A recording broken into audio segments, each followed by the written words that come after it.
the sound of? The kettle. What kind of kettle? An electric kettle. So what does that mean? We have electricity. It means we're on a campsite, is what it means. Yeah, I know, Claire doesn't like it. Take me away from home, away from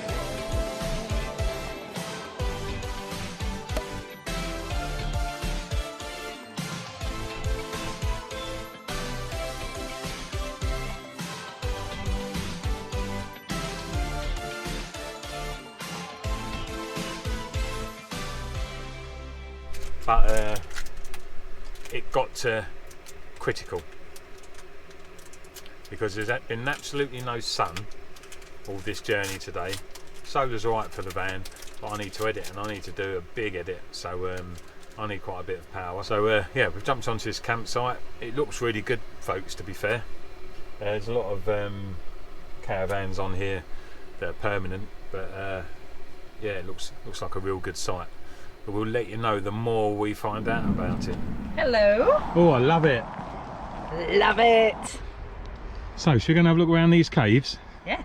This campsite, folks, is really good. Toilets are immaculately cleaned. Hot water, piping hot water. Just really, really nice. And also here, it's called Bruce's Caravanning and Camping Site, I think. But there's also a cave that used to be used when there used to be well, there still is, a big stately home and castle type thing here. So we're going to have a quick wander around that. Let's go and explore this campsite in the rain, or Bruce's cave. Again, another Bruce's cave.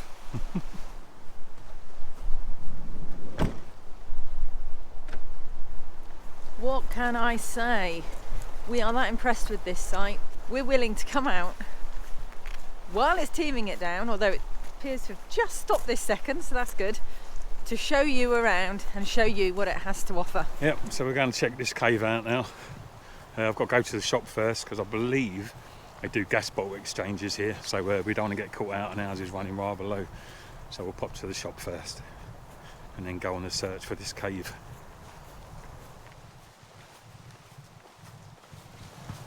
So yeah, folks, really impressed with the campsite. There's loads of kids areas as well and different places you can explore, and we're just following this path down now through the woods. Hopefully there's a cave somewhere. We'll find out. I think that's the cave tower or the rope tower they called it. Yeah, so the cave will be directly behind here. They used to dangle a rope from the cave tower down to the cave. That's the only way to access the cave. It was at the time, and now they've put this pathway in. Yeah, really impressed with the site, guys. So clean, and there's a lot of residency caravans on there, static caravans. But you could just tell that there's a lot of respect here, which is really good. And the staff were really friendly last night. Bruce's Cave, signposted from the campsite, really easy. Oh.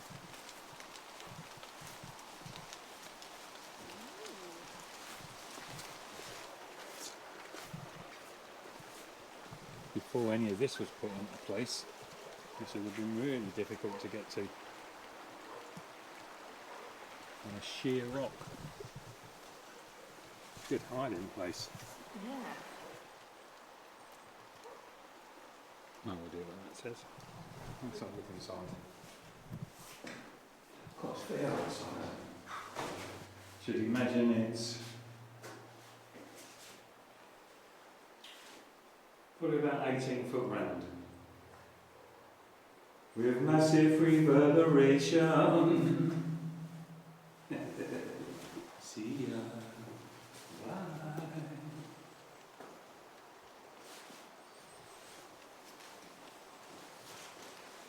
That's a nice, interesting little thing to have on a campsite. Yeah. It's great that they've put this here in place. It's held up with a couple of masonry nails. Above the river. Across the river. Brilliant. What a hiding place. So, because the castle was on the borders, and obviously Scotland and England and all the Tadars that they had, the houses of the lords that owned the houses, if they had anything really sort of important to them, anything worth a lot of money, they needed somewhere to hide them where the English couldn't come and nick it all, basically. And that's what they used this cave for. And then Robert the Bruce also stayed here. Did he? Apparently. No, because apparently the laird that was here actually brought food and things down to him. Oh, right. It wasn't just somewhere he may have stayed. There were accounts, apparently, that he was looked after here. Maybe he just went cave hopping. I think that's it. I mean, we like to live off-grid. Yep. Maybe that's what he was doing. Such an important person in history had to hide. Yeah, there you go. And this cave is also where the saying, again, apparently, where the saying, if at first you don't succeed, try again, comes from. And Robert the Bruce was watching a spider desperately trying to make a web, and things kept going wrong, and the spider kept trying and trying and trying until the web was eventually formed. There we go. A little bit of useless information for you. There you go. Literally a stone's throw from the campsite, guys. This isn't a walk at all. It is actually part of the grounds and the campsite. So well worth checking out while we're here. Another bonus for this amazing little place. I bet the kids would love it here. Oh, yeah. If kids, well, the kids are allowed, because we've seen 2 playgrounds actually on the site as well. Yeah, they have 2 different playgrounds. One for the under 10s and one for the overs. Yeah. No, not you. Can't go on the climbing frames. Oh, I can. There you go. Right, back to try and see if I can get this shop to open up. Let's see if they've got a gas bottle for Freddie before we hit the road. There's all woodland paths here as well. This path goes down to the river as well. So on a nice warm day, you could actually go and paddle. It looks quite shallow. That is not today. No.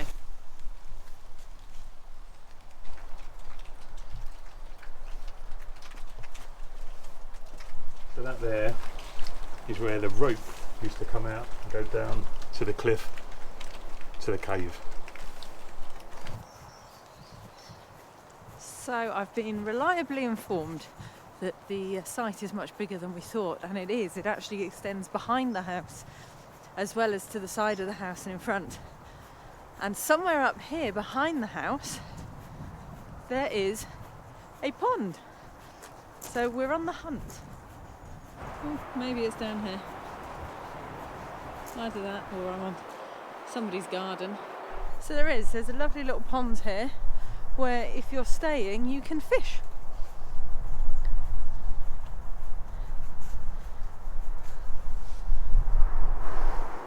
So yeah, what a lovely sight. I'm going to head back because we've just managed to exchange our gas bottle. But yeah, there's fishing on site. You've got the children's facilities, 2 different play parks.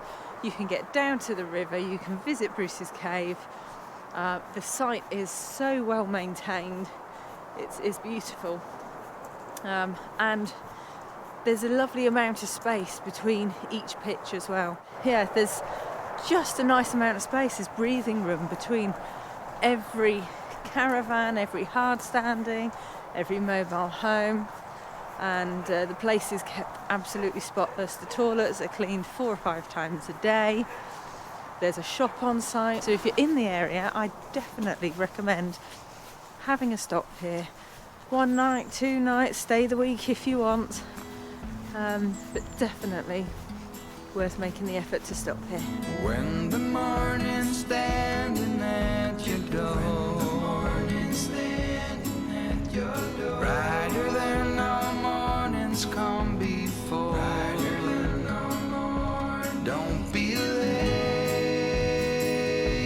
my dear.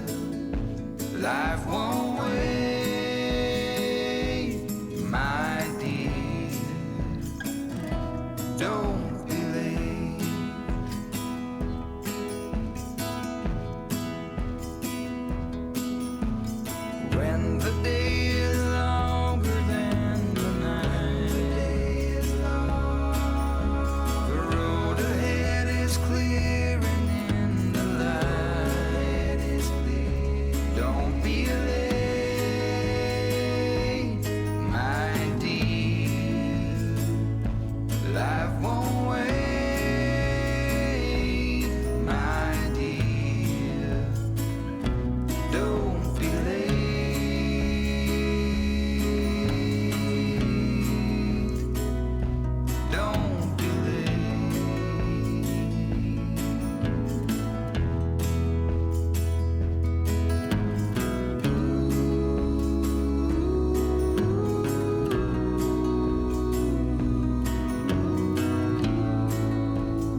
So we've been heading south and it's absolutely pea soup outside. The fog is so thick.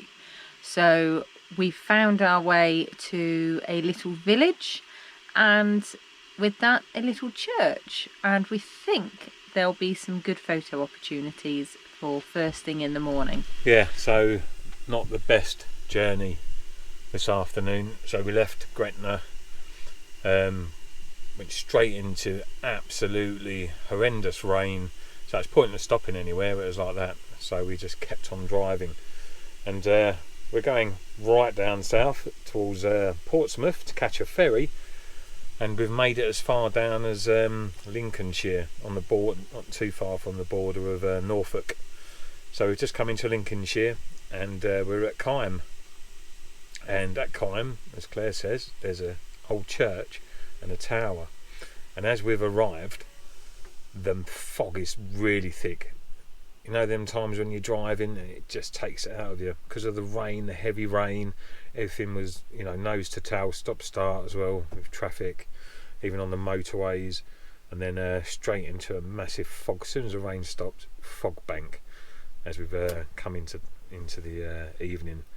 So it's dark outside now, but the tower looks real interesting. Like Claire says, if we get up reasonable in the morning, it could make for some wonderful pictures. We'll see. And there's an old church here, so evidently the history in this area is quite good. So we'll find out tomorrow. But until then, the kettle's just finished boiling. I'm gonna have a cup of tea, a nice Earl Grey, I think, and then bed. So that's a good night from me until the morning. And good night for me until the morning. Except Tony's got a coffee, not an Earl Grey. What? Sorry. Keep me up, I want to go to bed. So good morning from this peaceful park up beside the church here, with the tower opposite. Great night's sleep, and we're back in England. So Stephen Godfrey, Douglas Houston, and our other Scottish brethren. It's cold. Scotland's got magnificent scenery and magnificent views and magnificent castles, and we do castles ourselves here in England. And no taking a mick, because our ones are a little bit smaller than yours, but nevertheless, here's a little English castle for you. Probably because we didn't eat all our porridge like we should have. We've woken up, was hoping for a real misty day, foggy day, but it's not got that foggy. Well, the fog's lifted, isn't it, unfortunately? No, it's just got that wet British. Yeah, got that damp. But it's still pretty cool. And the church here in the background, guys, looks beautiful. It's an absolute beautiful setting. We're probably, I don't know, 300 metres off the main road here, but it's a great place to come down and have a visit of this tower and the beautiful church. And there's a hard standing here for parking. Time to get the cameras out and do a little bit of photography. We're in need of our tripods. Are we? We are. What are we going to do? There's the buckets. 1, 2.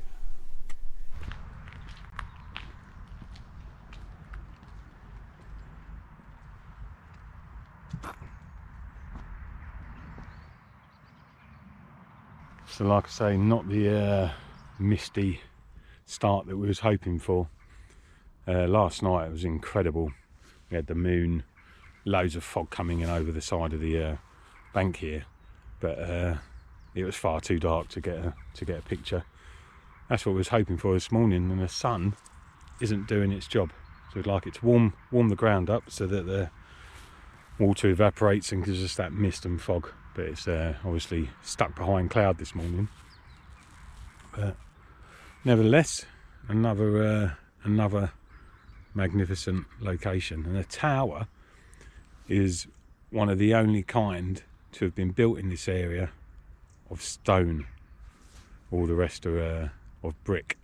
So yeah, and very, very, very old. And the church on the ground used to be an abbey, and there's a tiny portion left of the original abbey built into the the church has been built around the last remnants of the abbey. But yeah, beautiful spot. So the actual area itself is fenced off electrically, so we won't be going inside. Yeah, lovely. So this would be a lovely shot at night time, Milky Way over the top, or with some fog, nice bright sky. This whole area has been absolutely smashed by the storm that we got caught up in a bit of it, but the east coast bore the brunt of it. All the farmlands absolutely swamped, and all the ditches have definitely at max capacity. Claire's really going off for a walk. So the actual tower is still moated this side because of the drainage ditch, so I should imagine what she's trying to do is get a reflection back up at the tower, and I'll be jealous if she gets it and I don't. So I'm gonna follow her.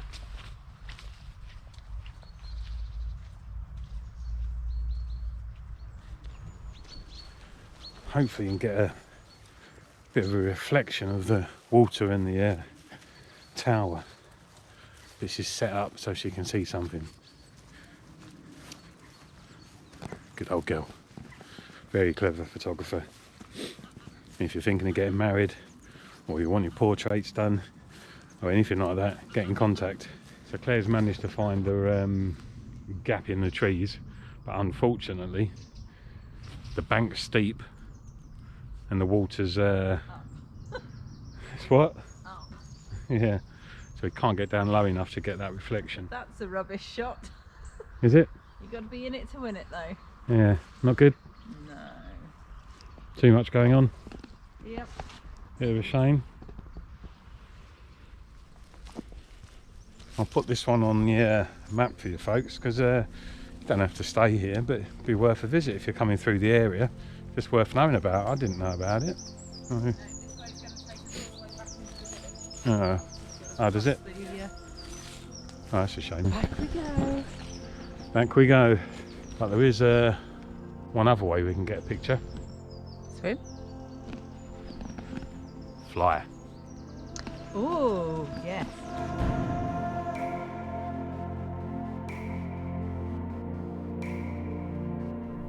South Kyme Tower stands opposite the parish church of St Mary's and All Saints, and is all that remains of a moated manor house built by the powerful Umfraville family in the 14th century. The history surrounding the tower and the site is limited, but it is thought it may have been the site of a pre-conquest manor owned by the Morcar, Earl of Northumbria.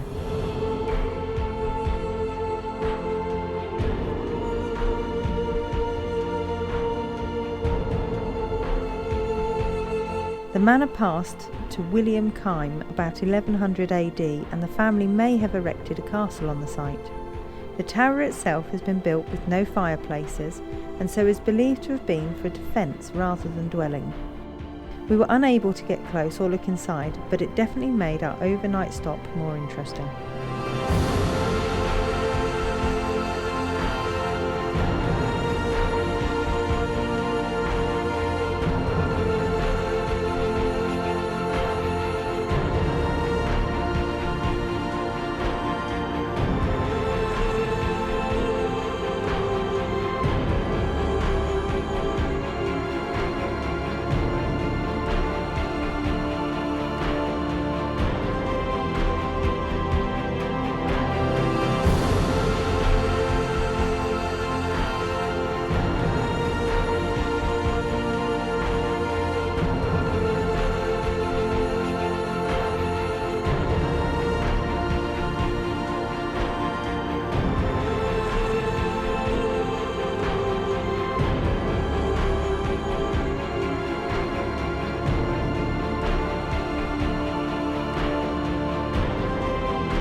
got itchy neck.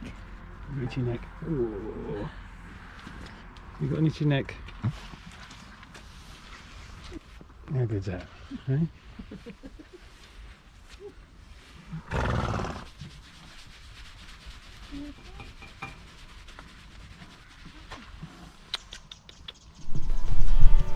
So, a little bit of fun first thing in the morning.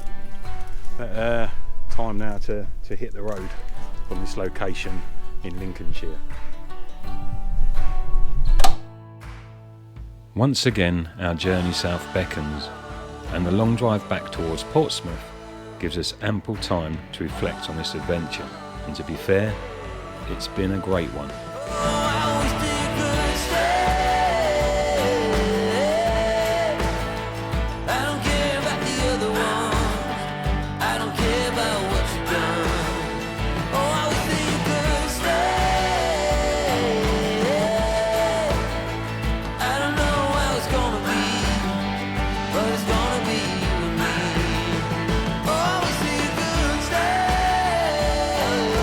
We've visited places we've not been before, seen some amazing landscapes and the odd castle or two.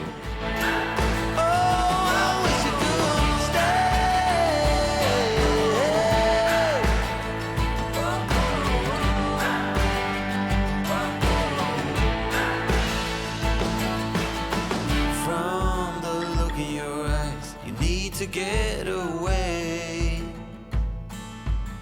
But I'll make you promise me that you'll come back someday. So let's make the most of it. I remember what you said. Up in the Ferris wheel, we're kissing in the shades. Oh, I wish that you could stay. I don't care about the other ones. I don't care about what you've done. Oh, I wish that you could stay. I don't know how it's gonna be, but it's gonna be you and me.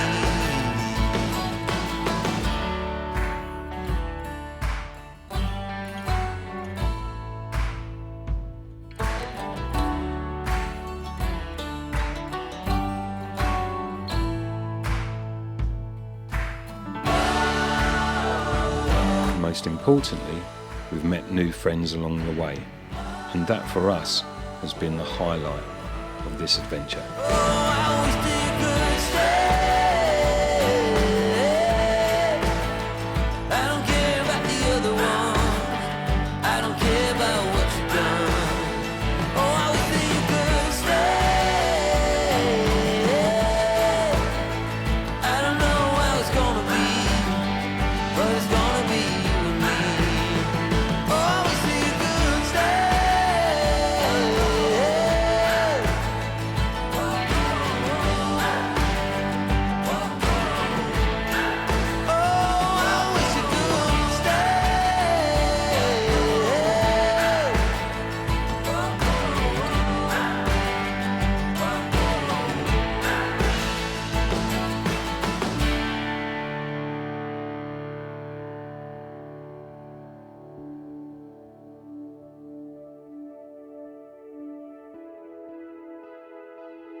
Wait for the wind, wait for the night. Stand here a while, take a little time. Since you went away, it came to a halt. Silence is everywhere, and you're not. And now